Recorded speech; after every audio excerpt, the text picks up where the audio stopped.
What is it that truly unsettles us in history? Not only the wars that shook empires, or the rulers whose names fill stone and parchment, but the quieter realization that power has always had another face, a hidden one, a face that moved in corridors, markets, shrines, kitchens, and mountain roads, a face that did not always arrive with banners or armies, but with patience, closeness, and a hand steady enough to change the course of nations in a single breath.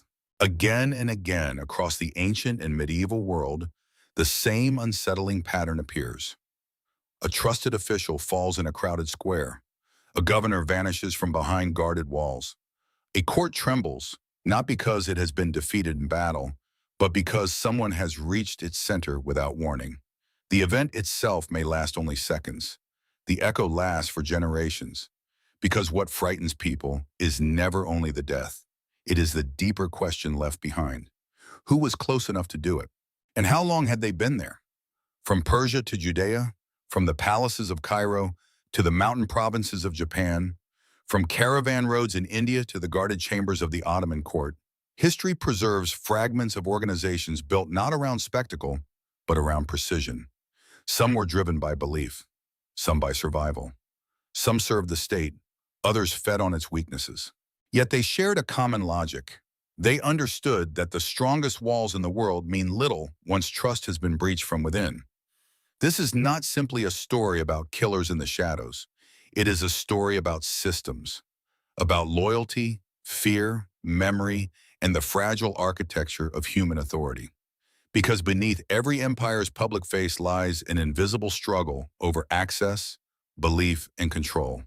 And perhaps that is why these stories still feel so near. They remind us that history is not shaped only by what stands in the light, but also by what learns to move quietly beside it. What does power fear most? An army at the gate or one patient stranger in the crowd?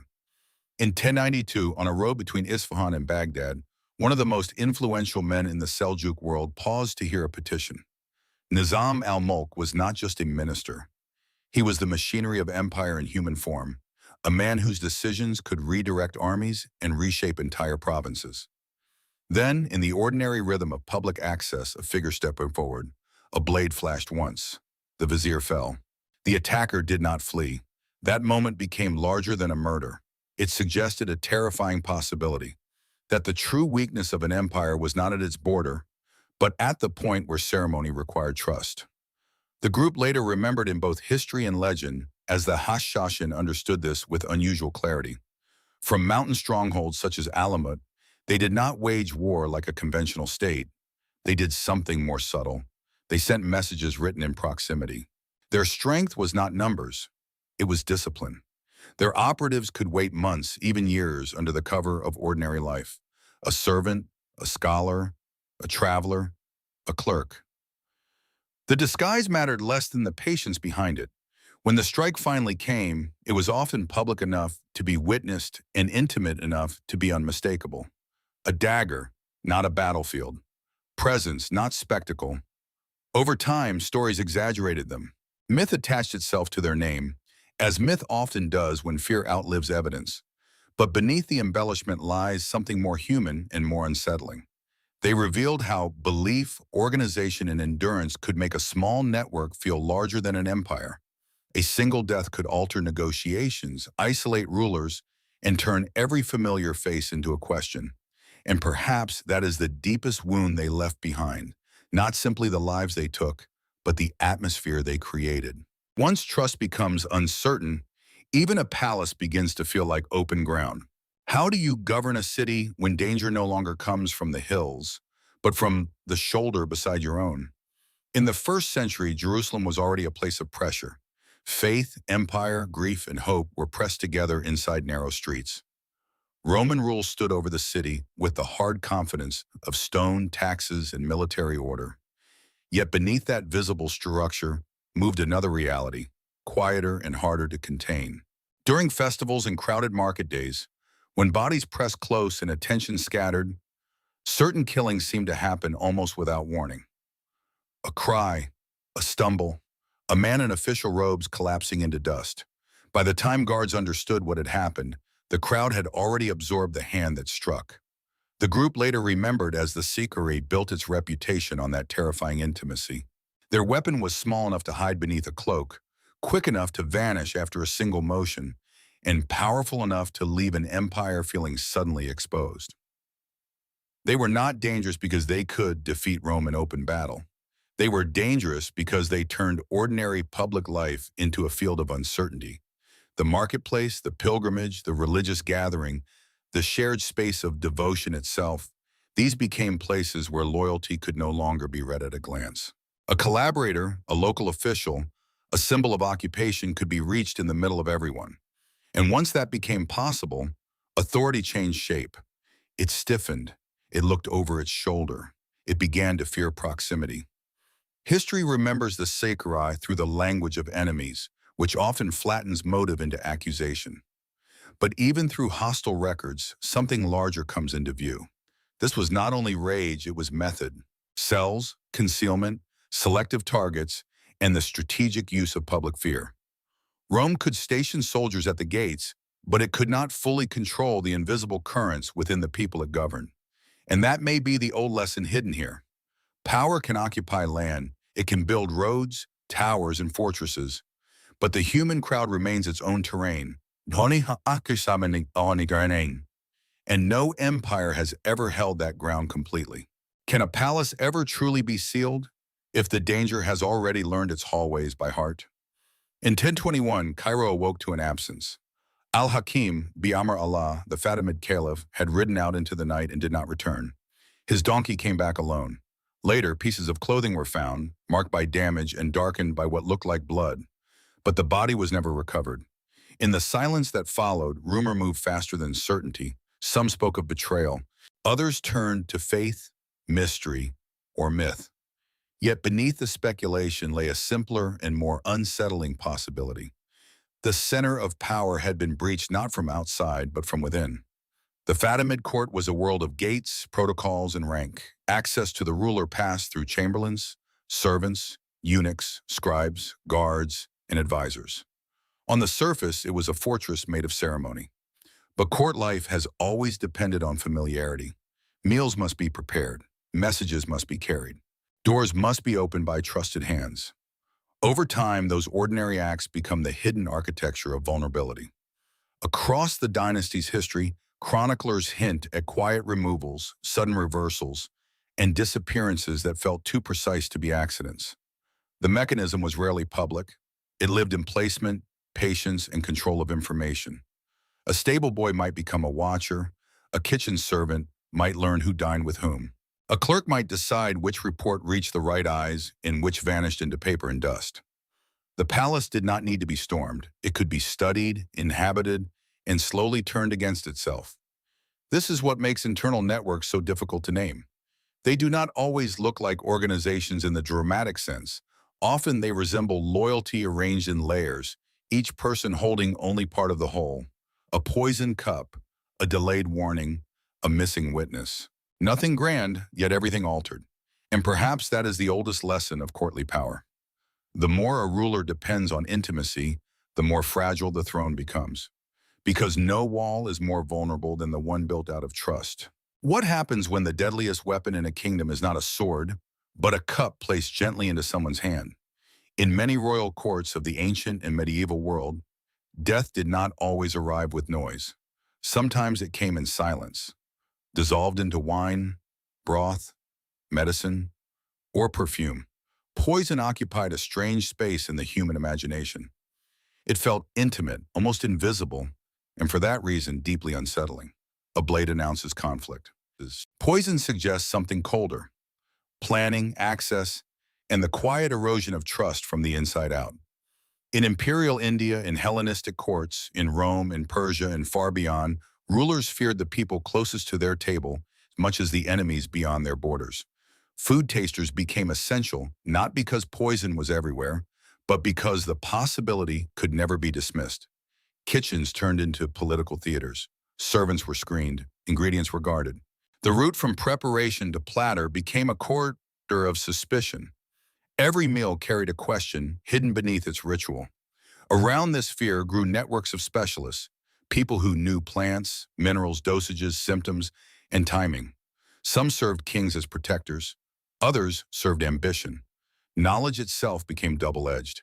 The healer and the killer could study the same root. The difference lay not in the substance, but in the intention guiding the hand. In that sense, poison was never only a method of murder. It was a mirror held up to power, revealing how fragile authority becomes when survival depends on unseen chemistry and unseen loyalties. What made poison so effective was not merely that it could kill, it could confuse. Illness looked natural. Weakness could be denied. Death might arrive hours or days later, blurred by plausible explanations. Suspicion spread wider than evidence ever could, and when certainty dissolves, fear fills the space. Perhaps that is why poison courts linger so vividly in memory. They remind us that civilization is built on acts of trust, so ordinary we barely notice them. Sharing bread, pouring water, receiving care. Once those gestures become uncertain, the world does not collapse all at once. It simply becomes harder to feel at home in it. Who protects a ruler when the hand on the weapon belongs to the ruler's own household? In the Ottoman world, the inner court was designed to embody order. Every entrance was controlled. Every audience followed ritual. Every person near the Sultan existed within a system built on rank, discipline, and constant observation. To an outsider, it must have seemed impossible that violence could move freely there. Yet the closer one came to the center of power, the more one encountered a different truth. The palace was secure precisely because so many trusted people were allowed inside, and that trust was never simple. Among the most feared figures in that world were the Bostancıs, the imperial guards and enforcers who served along the waterways, gardens, and private grounds of the court. Their duties were broad, almost deceptively ordinary at times. They guarded the shoreline, watched the palace roads, escorted officials, and carried out punishments ordered from above. But that range of access gave them something more than authority. It gave them proximity. They knew the geography of movement, the habits of men in power, the silent hours, the hidden passages, the fragile points in the machinery of rule. In moments of instability, such proximity could become decisive. A disgraced official might be taken not by an army, but by men already standing near the gate. A prince could be escorted away under the language of protocol and never return to public life. Even when the order came from the throne, the act itself belonged to a disciplined inner circle capable of turning command into disappearance, with almost no visible disturbance. This is the paradox of state violence at its most refined. It does not always erupt. Sometimes it is administered. It wears the face of duty, efficiency, and obedience. The organization carrying it out may not think of itself as secret at all. Yet to everyone beyond its walls, it becomes something shadowed and unknowable, a force felt more often through consequence than through sight. And maybe that is why such institutions leave a lasting unease behind them. They show that the boundary between protection and threat can grow dangerously thin. The same system that keeps power alive may also become the instrument that quietly decides who must be removed for that power to survive. What kind of warrior trains not for the battlefield, but for the narrow space between attention and surprise?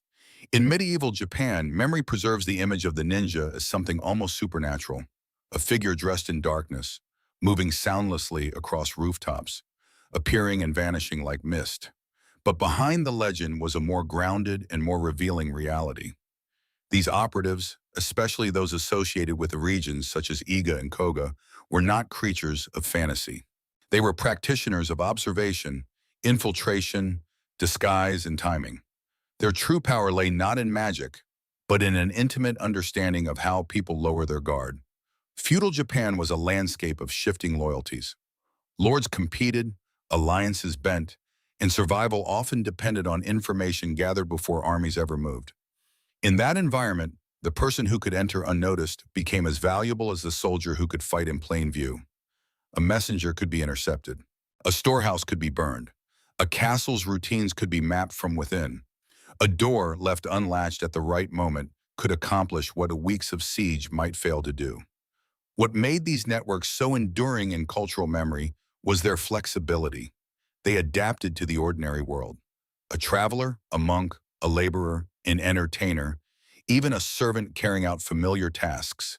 Any of these identities could become a form of access. The brilliance of the method was psychological. It depended on the fact that people tend to notice what appears unusual and overlook what seems to belong. The hidden operative did not conquer the environment. He blended into its rhythm until the rhythm itself became his cover. Later centuries layered romance onto these figures, turning difficult craft into myth. Yet the human truth beneath the myth remains striking.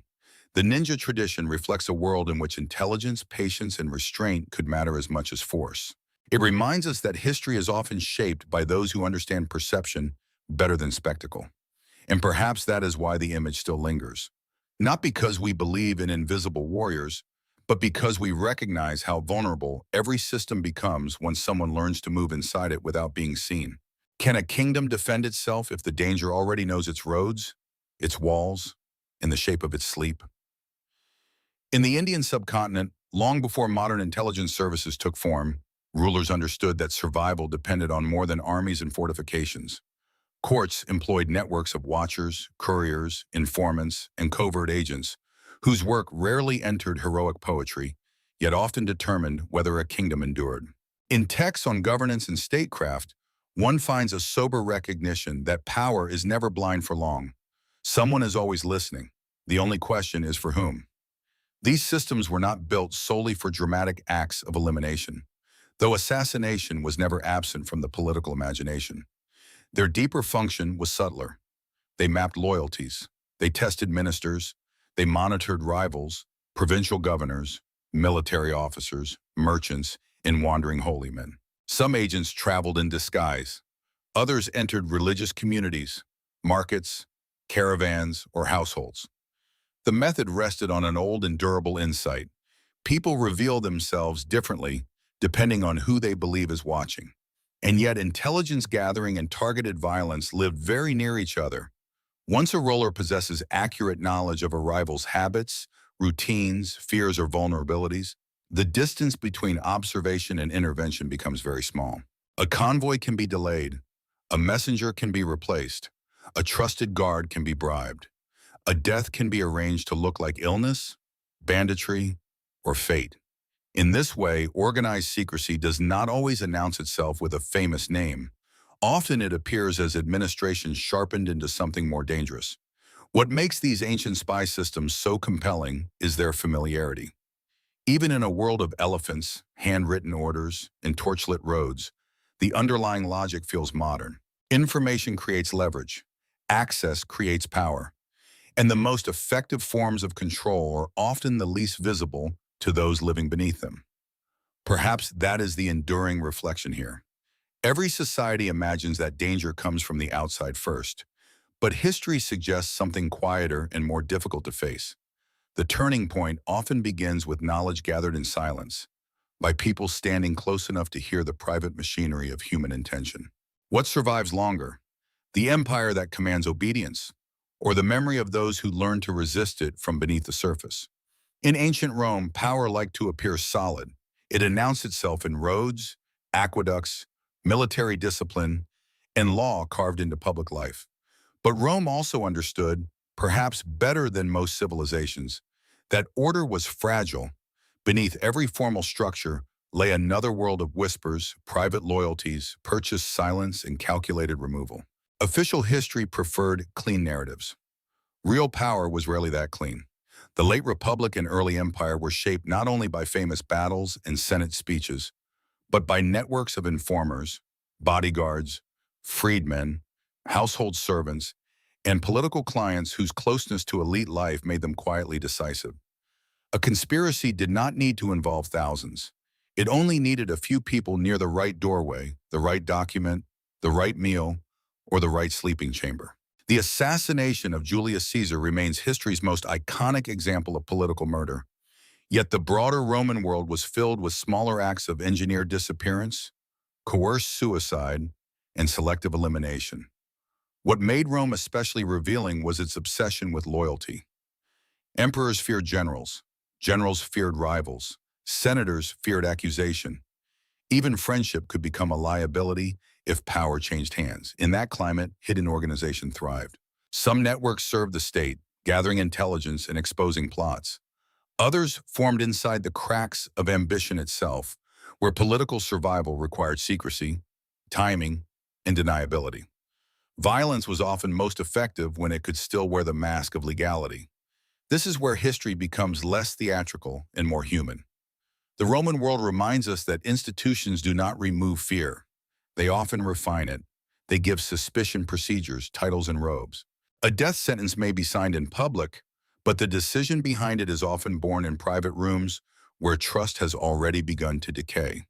And perhaps that is Rome's quieter inheritance. Not only the grandeur of empire, but the enduring lesson that when power becomes absolute, intimacy becomes dangerous. The closer one stands to authority, the more one becomes part of its invisible weather. What does a ruler fear when even devotion can become a disguise? In many ancient and medieval societies, religious life offered something no fortress could easily provide. Access, temples, shrines, monasteries, and sacred gatherings were places where suspicion softened, at least for a moment. People arrived seeking healing, forgiveness, wisdom, or protection. That atmosphere of trust made sacred spaces powerful. It also made them vulnerable. Across history, there were moments when spiritual authority, political ambition, and covert action moved so close together that the boundary between them became difficult to see. A priest could hear confessions others would never hear. A pilgrim could cross borders more easily than a soldier. A wandering ascetic, welcomed for his humility, might observe a city more carefully than any official spy. In eras shaped by pilgrimage routes and monastic networks, information moved with astonishing quiet. News traveled in prayer houses, in letters between scholars, in the hospitality offered to travelers, and in whispered conversations after ritual had ended. Where people gathered to search for meaning, power also found new ways to listen. At times, states used these channels deliberately. At other times, rebels, sects, or factions discovered that faith provided the perfect cover for organization. Meetings could be framed as worship. Messages could hide in scripture, poetry, or coded phrases familiar only to initiates. And because sacred identity often inspired real loyalty, such networks could become stronger than those built on money alone. Belief gave secrecy emotional depth. It made risk feel purposeful. Yet this part of history asks for care. Not every hidden act cloaked in religion was proof of corruption, and not every spiritual community concealed political intention. More often, the record shows something deeply human. The same institutions that nurture trust can also be used by those who understand the value of trust too well. Perhaps that is the reflection left behind. We build sanctuaries because human beings need places where fear loosens its grip. But history reminds us that no place shaped by trust is entirely beyond the reach of strategy. The sacred may lift the heart, yet it also reveals how closely hope and vulnerability are woven together. What remains of an organization once its members are gone and only the stories continue walking through time? Some of the groups remembered as history's hidden killers were real in the plain, difficult sense that matters most. They had names, leaders, methods, targets, and consequences.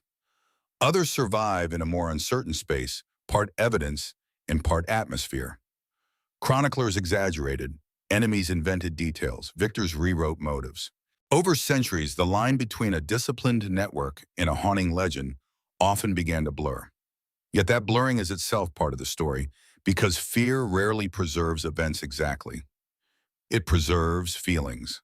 A society does not remember covert violence the same way it remembers a battle. Armies leave monuments, treaties, and ruins visible from a distance. Secret acts leave something more intimate behind. A ruler begins to mistrust his advisors. A city treats strangers differently. A dynasty reshapes protocol. Doors are guarded more carefully. Meals are tested.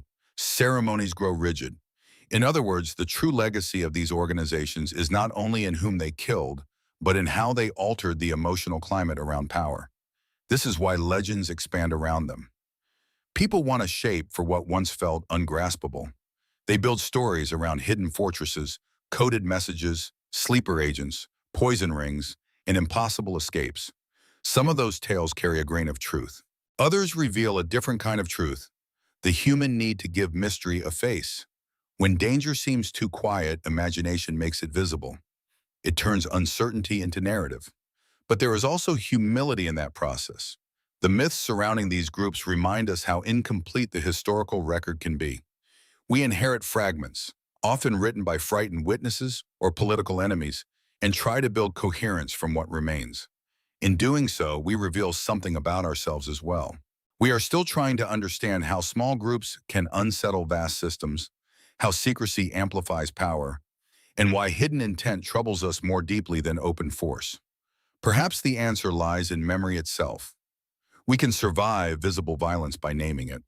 What lingers longer is the suspicion that the decisive moment happened nearby, quietly, in a place where no one thought to look until it was already too late. What do these hidden histories finally tell us? That the world was ruled by shadows, or that human power has always been more fragile than it appears? By now, the pattern is difficult to ignore. Different centuries, different empires, different beliefs, yet the same quiet architecture returns again and again. A small circle forms around access, secrecy, and conviction. It learns the habits of the powerful. It waits. Then, at a chosen moment, it acts with a precision that makes armies seem almost clumsy by comparison. But to stop there would be to misunderstand the deeper meaning. These organizations were not supernatural forces operating outside history. They were deeply human responses to the structures around them. Some emerged because formal power had become unreachable. Some were created by rulers who wanted control without public spectacle. Some grew in the cracks between faith, fear, resentment, and ambition. In every case, they reflected the societies that produced them. Their methods were secret, but their origins were often painfully visible. This is why their stories still resonate. They expose something modern audiences recognize instinctively. Institutions look strong until one notices how much they rely on routines, trust, and unseen labor. A government, a court, a temple, a military command, none of these operates through stone alone. Each depends on messengers, servants, interpreters, guards, scribes, believers, and confidants. The visible structure stands because countless invisible relationships keep it standing.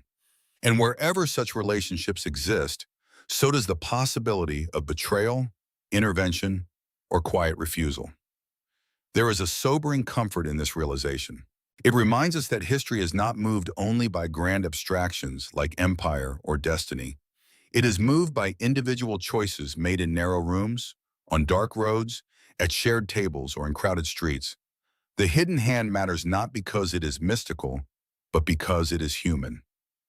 And perhaps that is the thought this chapter leaves behind. The secret organization is never only a force in the shadows.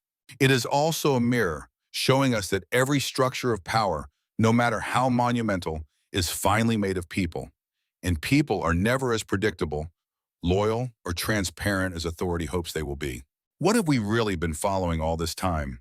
A catalog of forgotten assassins, or a longer meditation on the limits of certainty itself? As these stories draw toward their end, a deeper pattern begins to emerge. The hidden blade, the poisoned cup, the disguised traveler, the trusted guard, the informant in the crowd. Each belongs to a different culture and moment, yet all point toward the same human condition. We want history to feel legible. We want causes to be public, decisions to be recorded, power to be visible where we can study it. But again and again, the decisive turn happens elsewhere, in the unlit margins where motive, opportunity, and silence meet. That does not mean the world is governed by secret masters. More often, it means human systems are porous.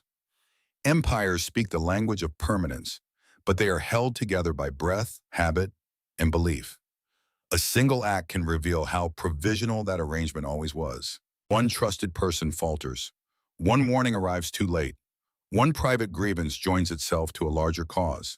Suddenly, the structure that seemed immovable begins to tremble. Perhaps this is why stories of covert organizations continue to fascinate long after their details have blurred. They help us confront a truth that is difficult but strangely clarifying. History is not only what is declared, it is also what is withheld, misremembered, disguised, or never written down at all. The archive is powerful, but it is never complete. The silence around an event is sometimes as revealing as the event itself. And yet, there is something humane in accepting that incompleteness. We do not honor the past by pretending it is perfectly knowable. We honor it by approaching it with patience, skepticism, and imagination disciplined by care. We learn to listen not only for certainty, but for the fragile textures of doubt. So before this journey closes, one question remains suspended in the air. If so much of history was shaped by what moved quietly beside the official story, how many turning points in our own world are unfolding the same way now, close enough to touch and still almost impossible to see? In the end, perhaps the most enduring mystery is not who struck in secret, but why these stories continue to speak so clearly to us now. Across centuries, we have moved through mountain fortresses, crowded temples, palace kitchens, guarded chambers, and festival streets. We have seen how a small number of people, acting with patience and conviction, could unsettle courts, armies, and entire civilizations. Yet the lasting power of these stories lies in more than intrigue. It lies in what they reveal about the human world itself, that beneath every display of order is a deeper layer of dependence, trust, and uncertainty. The ancient organizations remembered for stealth and assassination were never all the same. Some fought for belief, some served rulers, some resisted occupation, some became larger in legend than they ever were in life. But all of them emerged from the same fragile truth. Power is never only a matter of walls, wealth, titles, or force. It rests on access, on routine, on the assumption that the familiar will remain safe. And history, again and again, is the record of that assumption being broken. There is no need to turn these stories into dark mythology. They are more meaningful when understood in human terms. They remind us that fear grows most easily where certainty is thin. They remind us that memory is selective, that records are incomplete, and that posterity often inherits shadows where living people once faced impossible choices. What survives is rarely the full truth.